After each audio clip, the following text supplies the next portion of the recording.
Bukankah lembaga pendidikan harusnya jadi ruang aman bagi semua? Kabar buruk datang dari Jakarta. Di kota miniatur Indonesia itu ternyata marak terjadi aksi intoleransi. Berdasarkan penelitian yang dilakukan Kemendik, ada potensi intoleransi terjadi di sekolah.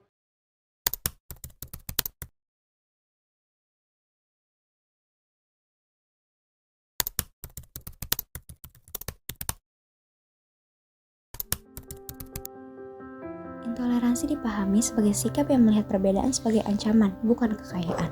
Sikap ini memicu perpecahan, kebencian, dan diskriminasi. Padahal setiap orang punya hak untuk hidup damai dengan keyakinan dan identitasnya masing-masing. Jika dibiarkan, intoleransi mengikis persaudaraan dan kesempatan untuk belajar bersama. Di sekolah, OSIS memiliki peran penting, namun kewenangan yang dimilikinya dapat menciptakan kesenjangan dengan siswa non-OSIS. Ketidaksetaraan kekuasaan ini berpotensi memicu diskriminasi dan intoleransi yang dapat merusak iklim pendidikan. Fenomena ini juga berpotensi terjadi di SMA Negeri 71 Jakarta yang memiliki OSIS sangat aktif. Oleh karena itu, penelitian kualitatif ini penting untuk mengkaji bagaimana ketidaksetaraan kekuasaan antara siswa OSIS dan non-OSIS di SMA Negeri 71 Jakarta dapat memicu intoleransi, sekaligus mencari solusinya.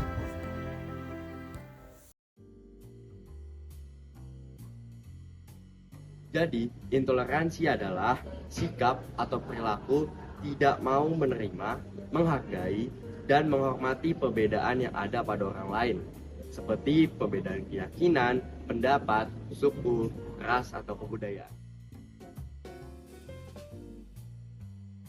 Ciri-ciri intoleransi yang pertama itu, dia tidak ingin mendengarkan pendapat dari orang lain. Yang kedua, dia hanya mementingkan diri sendiri. Yang ketiga, membenci dan menyakiti. Yang keempat, egois dan dia merasa bahwa dirinya itu selalu benar. Dan yang terakhir, kurangnya rasa empati. Pendapat para ahli mengenai intoleransi. Yang pertama, dari R. Scott Appleby pada tahun 2000 menjelaskan bahwa intoleransi muncul bukan sekedar karena perbedaan keyakinan atau identitas, tetapi karena adanya asimetris kekuasaan yang membuat kelompok dominan merasa berhak mengontrol kelompok lain. Ini cocok dengan kasus OSIS versus non-OSIS yang punya posisi kuasa berbeda. Yang nomor 2, Houghton dan Hunt pada tahun 1999, intoleransi adalah sikap sosial yang tidak menerima perbedaan nilai yang dianut kelompok lain, lalu berusaha memaksakan standar kelompok dominan. Jadi kalau OSIS lebih dominan, ada potensi mereka mengatur non-OSIS. Nomor 3, Zamroni. Pada tahun 2011, Zamroni menyatakan bahwa intoleransi dalam pendidikan terjadi ketika institusi atau organisasi sekolah gagal menciptakan ruang demokratis, sehingga menghasilkan ketidakadilan dan diskriminasi antar siswa.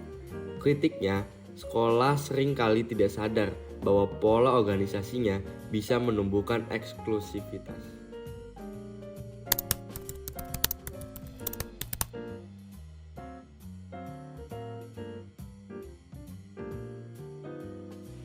Penelitian ini membahas tentang bagaimana ketidaksetaraan antara OSIS dan non-OSIS di lingkungan sekolah. Hal ini udah pasti bakal menimbulkan atau menjadi faktor pemicu terjadi sikap intoleransi di lingkungan sekolah. Oleh karena itu, kami meneliti lebih lanjut bagaimana masalah-masalah tersebut muncul, serta kami akan membahas dan mencari solusi untuk penyelesaian masalah tersebut.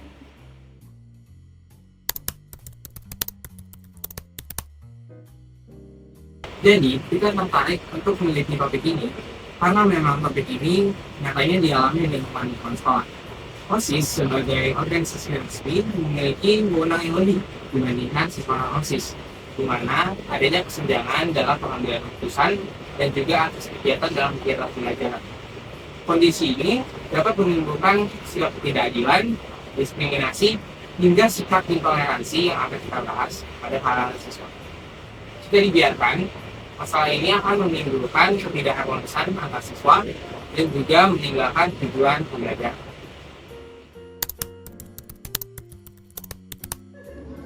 Ada rumusan masalah. Yang pertama, bagaimana bentuk ketidaksetaraan kekuasaan antara OSIS dan siswa non-OSIS di sekolah. Yang kedua, apa saja faktor yang menyebabkan munculnya intoleransi pada siswa non-OSIS? Yang ketiga, bagaimana pengaruh ketidaksetaraan kekuasaan OSIS terhadap meningkatkannya intoleransi siswa non-OSIS? Yang keempat, bagaimana peran sekolah dalam mengurangi dampak ketidaksetaraan kekuasaan OSIS terhadap intoleransi siswa non-OSIS? Tujuan penelitian yang pertama untuk mengetahui bagaimana bentuk ketidaksetaraan kekuasaan antara siswa non-OSIS dan siswa OSIS di SMAN 71 Jakarta. Kedua, untuk menganalisis pengaruh ketidaksetaraan kekuasaan tersebut terhadap intoleransi di kalangan siswa. Ketiga, untuk mengidentifikasi faktor-faktor yang memperkuat terjadinya intoleransi akibat perbedaan posisi sosial antara OSIS dan non-OSIS.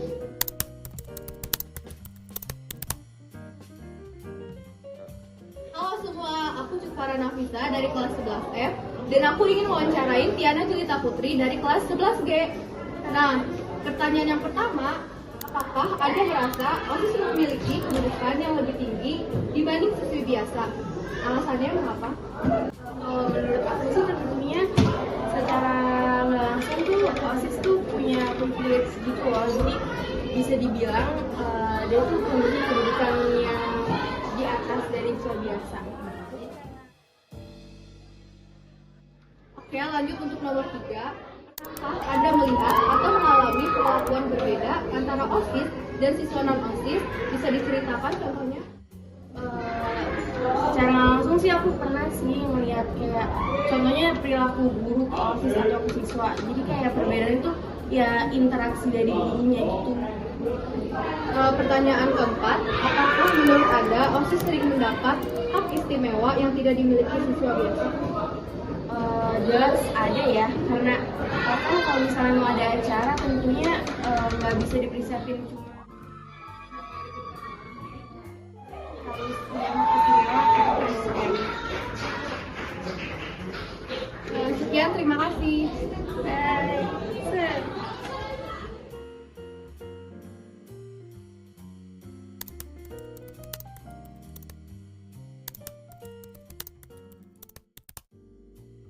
Ini tuh mengarah pada teori konflik karena yang pertama adanya pembahasan tentang ketidaksetaraan kekuasaan.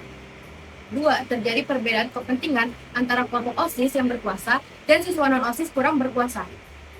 Yang ketiga, intoleransi terjadi akibat pertarungan posisi dan akses terhadap kekuasaan. Metode penyelesaian yang pertama, pendekatan kualitatif, melakukan observasi langsung perilaku kekuasaan dan interaksi antara OSIS dan siswa non-OSIS. Melaksanakan wawancara mendalam dengan siswa OSIS dan siswa non-OSIS, guru dan pihak sekolah sebagai informan utama untuk mendapatkan padang subjektif tentang ketidaksetaraan dan intoleransi. Mengumpulkan dokumentasi terkait aturan, kebijakan OSIS, serta catatan kejadian intoleransi atau konflik di sekolah. 2. Identifikasi faktor penyebab. Analisis faktor internal seperti sikap dominasi dari OSIS dan persepsi siswa non-OSIS terhadap kekuasaan. Mengidentifikasi faktor eksternal seperti budaya, sekolah, sistem pengambilan keputusan, dan dukungan sekolah yang mungkin memperkuat ketidaksetaraan. Terakhir, menilai peran komunikasi dan interaksi sosial yang tidak setara yang menimbulkan intoleransi.